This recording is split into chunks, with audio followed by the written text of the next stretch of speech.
As soon as I started the practice of contacting fathers, I saw the academic achievement go up, negative behaviors destroyed, go away, and the sense of well-being, it was almost as if there was a missing piece and I didn't even realize it was missing until it came together. Hello there, and welcome to today's episode of the Easy EdTech Podcast. My name is Monica Burns, and I am so glad that you're here to join me today. If you want to make the most of education technology, aka EdTech, well, you are in the right place. My goal has always been to help make EdTech easier and give you ideas you can try yourself, share with a colleague, or bookmark for later in the school year. Every Tuesday here on the Easy EdTech Podcast, you'll hear stories from my time in the classroom, the work I do now with schools and districts, and my travels to different EdTech events. Get ready for solo episodes where I share some quick tips and stories, and interviews full of practical ideas and stories from new guests each month. If we mention something you'd like to check out, make sure to click the link. You'll find it in the episode description or the summary area where you're listening to this podcast, or you can find every episode and all of the resources we mention by going to classtechtips.com/podcast, or by going to classtechtips.com and just clicking on the Easy EdTech Podcast button at the top of the page. This episode is sponsored by my Easy EdTech Club, a membership designed to help K-12 educators save time and simplify technology integration. When you join, you'll get instant access to dozens of months' worth of content from the past couple of years, plus new masterclasses, guides, and resources each month. It's all self-paced, so you can dive in whenever it works for your schedule. Head to easyedtechclub.com to learn more and sign up. That's easyedtechclub.com for all the details. This week's episode is titled Practical Ways to Increase Father Engagement at Your School with Dr. Deborah Higdon and Dr. Chacko Abraham. On today's episode, we chat about how to intentionally engage fathers in school communities. Deborah and Chacko are the co-authors of The Dad Difference, How and Why to Invite Fathers into Your School. We had a fantastic conversation virtually all about their book, and I was hoping to chat with them at the ISTE Live conference. Instead, I got to see them present from just kind of a little further away as I was in between sessions. They were doing a fantastic presentation in the discovery stage at the conference. And if you're not familiar with their work, Deborah has spent decades in education as a school nurse, high school teacher, and principal, and now serves as a substitute administrator across schools in her district while also teaching GED math and as an adjunct professor. Chacko has taught across multiple elementary grade levels and served in school administration, and together they both research and live in the experiences they share. So they're bringing both that research and their lived experiences to this conversation. And whether you're a teacher, a coach, a school leader, the strategies they share today are important ones and ones that you can put into action during the very first week of the school year. I'm so excited for you to listen to this conversation. Let's go ahead and jump in. Welcome to the podcast. I am very excited to chat with you both about building stronger school communities by engaging dads. And so as we get into the conversation today, I'd love for us to start just learning a bit more about both of your roles in education and what your day-to-day looks like. Hi, I'll go ahead and get started first. I'm Deborah Higdon, and my role in education is as a substitute administrator. For years, I was a school nurse, and then I became a high school teacher. I taught high school for 11 years, became an assistant principal, and then I was a principal for another 11 years. I actually retired in 2020 with COVID, but in 2021, my school system asked me to come back and become what's called an administrative substitute. So whenever principals, assistant principals, or someone in central office is out for any extended time, I'm their substitute. I go in and I help. I'm also an adjunct professor for Montgomery College. I teach GED math, which is another just amazing part in education. So I have pre-K to 12th grade in the school system, and then I have the adults, and my oldest student has been 65. So that's basically what I'm doing, and also co-authored a book with Chacko Abraham. Wonderful. Thank you for that content, and would love to hear about your day-to-day as well. Well, thank you so much, Monica. It's a pleasure to be here with you guys. And my day-to-day really is, it really started back in my first teaching post.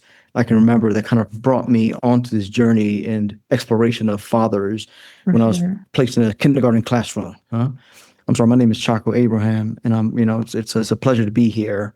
And this journey of fatherhood really has started out my first posting in my kindergarten classroom, and I've taught in various elementary grade levels, and from there moved on to school administration for a while, and then as well as taught university as well. And so from there, I think that the springboard really was my first year in the classroom, in looking at how dads are not really part of the conversation, and how can we get them back at the table, right? And so, and I think what a great way to look at how to incorporate technology to bring fathers back into the space that they actually have a seat at the table for, right? And as Deborah said, I had the pleasure of co-authoring a book with her, and just looking at strategies to bring fathers back in. And really, it is the invitation that schools have to give out to the fathers to bring them back in. So I'm looking forward to our conversation today. Yeah. And both of your experiences, right? So plenty of overlap, plenty of things, right, that are different, right, about what you've observed, what you've seen in practice, what you've done to invite, right, this group, right, into the conversation. And Deborah, maybe starting with you, what did you observe firsthand about father engagement that ultimately led you to want to write The Dad Difference? I observed immediate results. And that's what has stuck with me for these 20 plus years of engaging fathers. As soon as I started the practice of contacting fathers, I saw the academic and achievement go up, negative behaviors destroyed, go away. And the sense of well-being, it was almost as if there was a missing piece and I didn't even realize it was missing until it came together. It was like, this is it. So often schools have been comfortable with only contacting moms. Yeah, I didn't know we weren't supposed to contact moms as basically the way schools go, because I started off as a nurse. I started in hospitals and I became a school nurse. And when someone is injured or sick, you call moms and or dad. It was just natural. So when I became an administrator, it was natural for me to call dads. I didn't realize that the majority of teachers and school administrators never call dads until there's a problem. So I was getting all kinds of results. And I had a staff member who challenged me once and said, these kids don't have fathers, they're not engaged. And I said, but I've been engaging them. Right. And that really started me on this whole journey to let other people see that fathers are the other committed half of parents. Yeah. When we say parents in education, so often they think mother, but when you're talking about parents, it's mother and father. And when you bring that father in, it's the dad difference. That's why we titled the book, The Dad Difference, How and Why to Invite Fathers into Your School. Because when they come in, you see that difference. Yeah. And I love that title. I think it's such a powerful call to action for someone who is maybe making observations in their own school community. Maybe they're in a teacher role, maybe they're in an admin role, and, they're looking for ways to increase that involvement. And, Chacko, you mentioned some of the strategies, right, from the book. So for someone who picks up your book, what do you want them to understand about the current state of father involvement in schools and why it deserves this, dedicated attention? Well, I think, what's missing, as Deborah had stated, was the fact that, dads are a part of this equation, right? And so a lot of times, and when I first started out in the classroom, and not seeing the dad, the first thing I did was invite them in. And it was as simple as just actually talking to them and bringing them into the classroom. And you'd be surprised to hear how amazing they were willing to actually come in and help out in the math classes, help out in reading classes, help out, and my form of communication back then, we're talking about in the early 90s, was by email. So I would create an email chain for the dads in the classroom. Right. And so, and this occurred from back to school night, right? And back to school night's a great time to get the parents together. Yeah. And a lot of times you get both moms and dads. That's one time you can actually get them together. And so I would use that opportunity. When you pass out volunteer forms, it's usually one form per family, but I would do it for both, for the moms and the dads. So each one gets one, right? And so, because they have different interests. And so from that, I would create just a list of dads on the email list. And I would send out, invites, who wants to come in and help. Yeah. And you'll be surprised, on a weekly basis, the dads were regular coming in. And so when we reach out to them using that technology piece, now I think back from when I was back in the 90s to now, the technology is leaps and bounds ahead of where we were back in the 90s, right? So, and just, and so allowing that space for the dads to be able to come in, to be able to be visible, to be able to be a part of the solution of the journey with their children, right? So, the misconception that it's a female-dominated, especially elementary, is a female-dominated space, right? So the gender disparity there, the school cultures and the work schedules for the dads. I think the things that we can work around to be able to allow fathers to be a part of the journey and not to restrict them. And as a classroom, one other thing with that, please do, yeah. Our book really looks at the research about the benefits of fathers, and then it takes and it marries that with our lived experiences. Yes. So here we have exactly what researchers are saying, and then we say, okay, this is what we've done at this school, in our own lives, with my husband, with Chacko as a father in schools. And then we also went and we interviewed fathers, and we got their current voice data. So they have told us from their point of view as students and now as fathers. And we interviewed fathers who have children pre-K to up actually in college. And they told us how they want to be invited, how they want to be received, and how they want to take this misconception away that fathers aren't interested or they're too busy. And especially this generation of fathers, they are not only committed, but they are the ones who are saying, look, you can't keep us out. Yeah. We're here. We want to come in, and our schools are in crisis. So let's do something about it. Let's not just sit back and see the same things happening over and over again and expecting new and different results. Let's be proactive. Bring us in to partner with you, and let's get this job done now. And I love those lived experience, stories that you mentioned combined with the data piece, because, and particularly, and I'm sure, with your interviews of fathers who are reflecting on their student experience and what they want to bring, to their child's experience. As a classroom teacher, I was very lucky to have, a handful of dads over the years who would come on field trips with us, who would, be there for the day, who had happened to have off on a Tuesday, and I think now, thinking back, how much more thoughtful and intentional I could have been, in saying, what's the best day for this group, If Thursday's the day that this dad has off and they really want to chaperone a field trip, what can I do to try and get us, on a field trip that matches up, with someone's schedule too, just to really create that, like you said, inviting environment. So can you, mentioned a few things with the technology connection as well.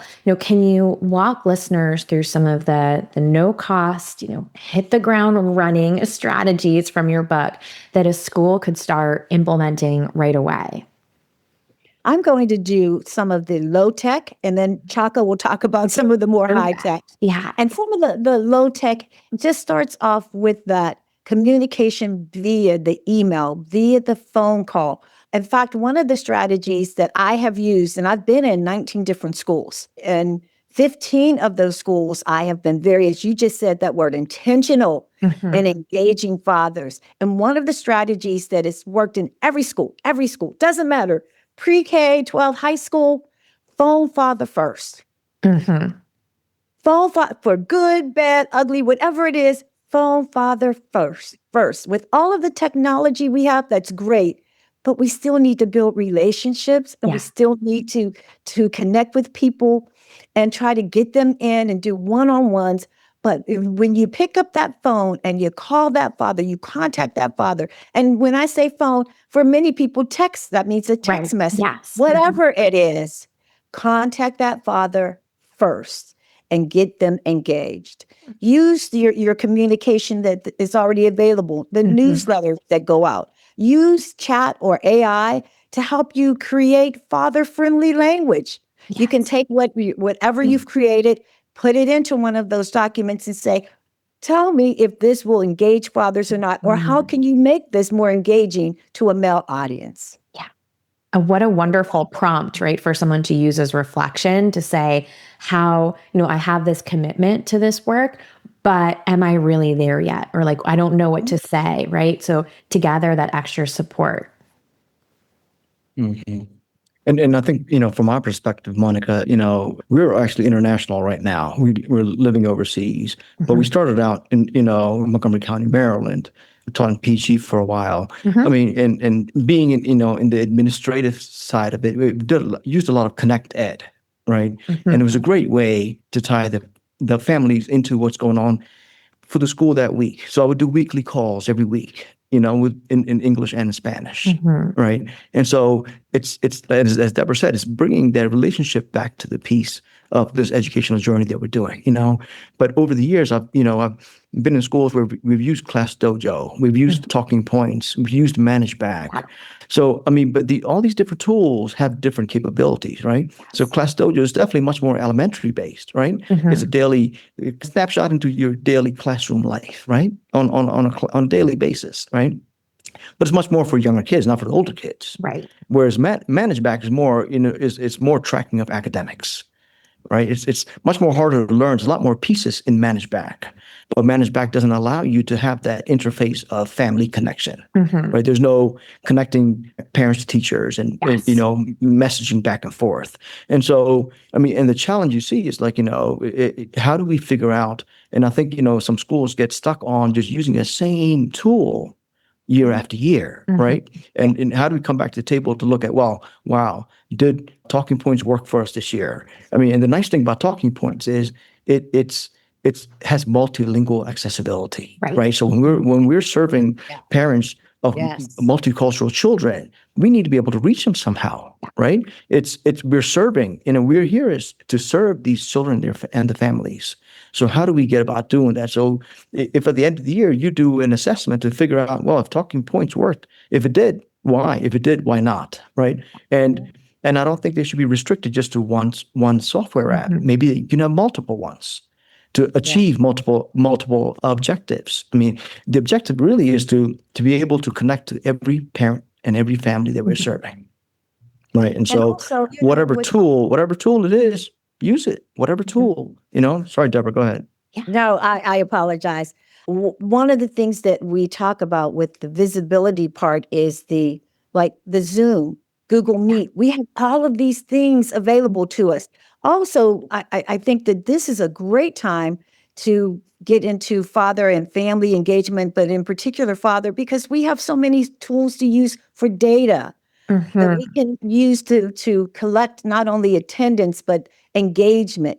To take and crunch numbers, and then we can give the statistics back out. We don't have to do all of this by hand, and we can give that information back out to the community, telling them this percentage came, but however, this is how many more we need to increase, et cetera. There's so much that we can do with the technology between keeping data, tracking our level of success, and then using technology, including AI, to generate even more ideas and to give us that language that we need and the wording, the communication to keep it fresh and keep it urgent. Yeah. I mean, absolutely, right? So much has evolved in a short period of time in terms of gathering high quality data, right? Getting actionable information from that data, right? As you alluded to, right? Not doing everything by hand, trying to figure out exactly, where we're at, right? But having some of those steps taken care of, maybe by an AI powered tool, or maybe by a tool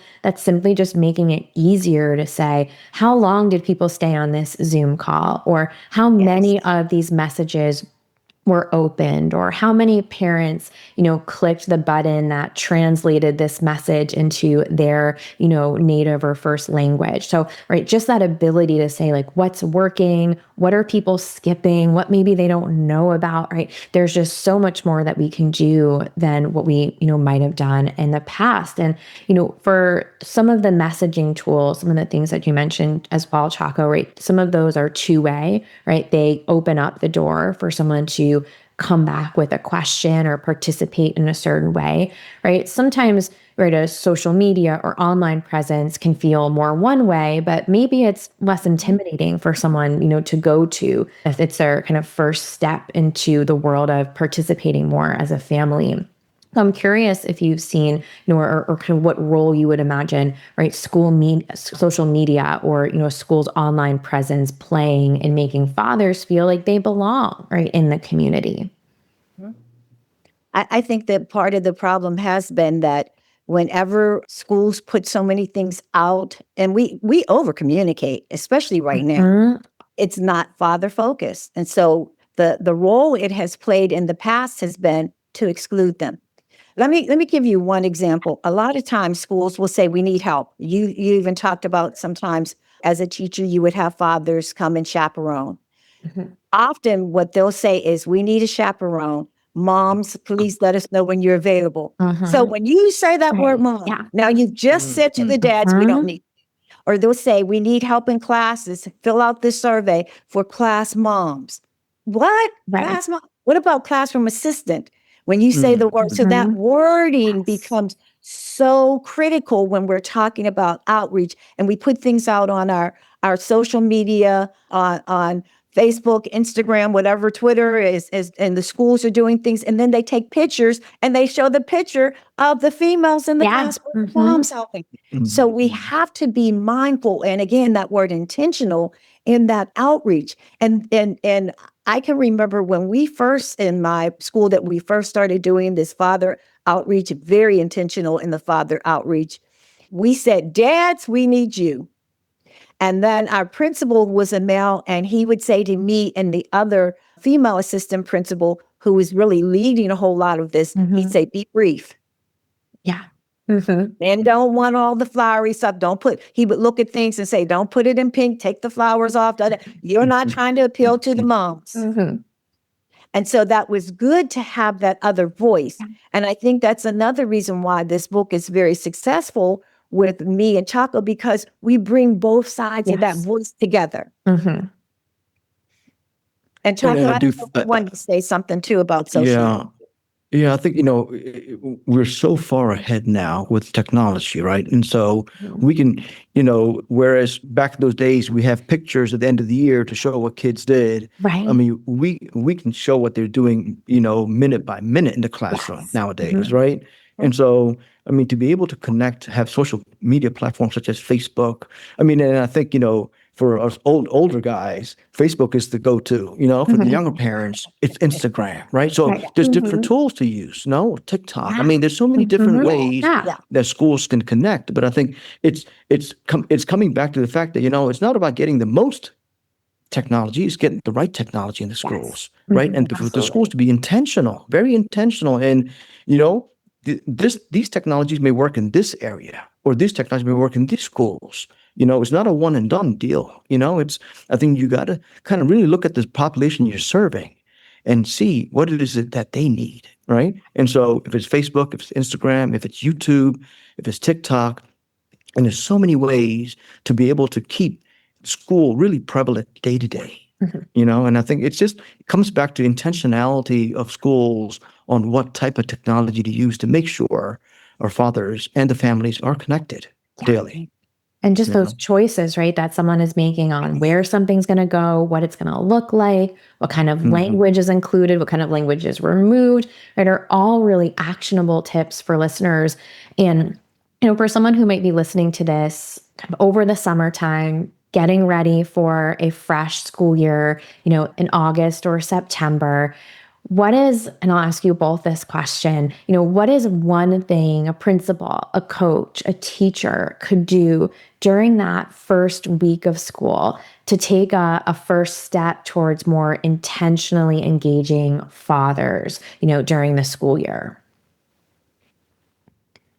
I I mean, think I the think a first, great go Go ahead, ahead, Chuck. Deborah, go ahead. No, go ahead.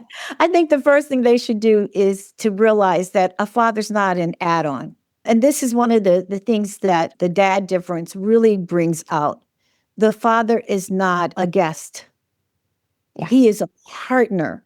And so understanding that, then you approach it with, how do I partner with this parent? There's so many different tools out that you can use to get surveys or polls from intentionally going after the fathers to engage fathers. Find out what it is they want and need from you as an educator to make sure that they are partnering with you in their child's achievement, in their child's well-being. And so this to me is one of the things that's so easy to do that first week in school. And what it takes is taking the time to sit down, and as Chacko just saying, knowing who your audience is and knowing what would work. And you don't have to guess, but using the tools available to find out, what do my dads need, so that we can partner together. Love that. And Chacko, I'll ask No, you the same yeah, question too. Do you have your kind of one thing that you would suggest to someone during, that first week or two of the school year? I mean, I think you make that first few days as intentional as possible, because when they're bringing their kids to school, a lot of times you have the dads and moms bringing them the first Yeah. day. It's effort. But you know what? Catch them on the first day. Reach out to them, talk to them. Invite them. I mean, and I think it's the more invitational we are, the more receptive the families will be. Right. So it's inviting them and then continually, consistently having that communication going, and creating spaces. I mean, we used to have coffee mornings once a week. But coffee mornings happens right at drop off, not an hour later, not 2 hours later. It's right at drop off. The dads are there. Come on in. Let's have a coffee. Just chat for half an hour. How things going. So I think just right off the bat, as soon as school starts, be intentional on making those connections with the fathers. With the families, and whatever that may look like in that school community, make it happen. Yeah. And just starting the year with a plan, right? And that intention, which is a word you've both used so much during this conversation, which I think is just a core component, right, of the work that you do. And I want to make sure, of course, I'll link out to everything so people can click and follow along and find you all and find the book. But for someone who's maybe listening on the move or on the go to this episode, to kind of shout it out for them, where can people connect with you both or can they learn more about your work? The best way to connect with me is on LinkedIn. I do a lot of work through LinkedIn, and there's information about the book. The book is also available on Amazon and at Barnes and Noble. And if you just type in the dad difference, how and why to invite fathers into your school, it will come up. If you put our names out there, Higdon or Abraham, same thing, the book will come up. I do want to say this also. A lot of times when people hear technology, in their minds, they hear cost. These strategies that we share in the book are no cost.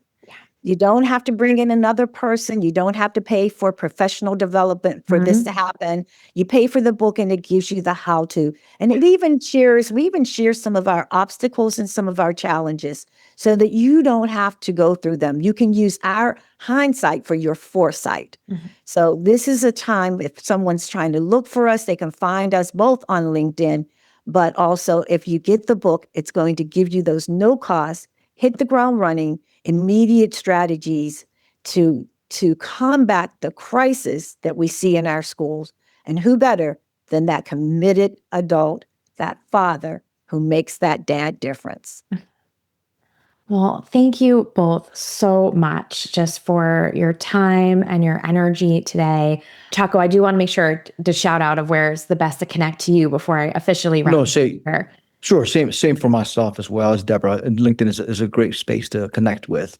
And I couldn't have said it better than Deborah did. I mean, I think, what the work that we're doing is so critical. Yes. And there are so many different tools out there that we can use to ensure that we allow the children that we're serving the best way to allow this journey to be successful for the whole family, right? The whole family. So thank you again. We really appreciate this opportunity to be with you this morning. And we're just, we're hoping that the dad difference really gets out there and schools really jump on it before school starts. The summertime is really the time to plan and to, hit the ground running day one. This is perfect. Just such a good time, I think, for someone to have that reminder to pause and really lead, this school year as they're getting started, with that intention. So thank you both so much for your time today. Thank you. Thank you. Thank you so much. This was such a fun conversation. I'm so glad you could listen in. Let's finish up like we always do with a few key points on how to make this EdTech easy. Practice phone father first by contacting dads for the good, the bad, and everything in between. Recognize that fathers are partners, not guests, and build your engagement strategy from that mindset. Review your school's communication for father-friendly language and swap terms like class mom for classroom assistant. Use the first week of school to intentionally connect with fathers, especially at drop-off when both parents are often present. Remember, you can find the show notes and the full list of resources from this episode, including all of the ways to connect with Dr. Deborah Higdon and Dr. Chacko Abraham by heading to easyedtechpodcast.com and finding today's episode, number 382. Their book is also available now. I've got my copy here in the office, so make sure to check that out. This episode is sponsored by my Easy EdTech Club, a membership designed to help K-12 educators save time and simplify technology integration. When you join, you'll get instant access to dozens of months' worth of content from the past couple of years, plus new masterclasses, guides, and resources each month. It's all self-paced, so you can dive in whenever it works for your schedule. Head to easyedtechclub.com to learn more and sign up. That's easyedtechclub.com for all the details. Thank you for listening to this new episode of the Easy EdTech Podcast. I love creating new episodes for you each week, but I could use a bit of help spreading the word about the podcast. Can you leave a rating or review on your favorite podcast app? Spotify will let you tap on the stars, and Apple Podcasts will let you tap on the stars and leave a 1 or 2 sentence review. Thank you so much for taking this extra step. It helps other educators find episodes like this one when they're searching for EdTech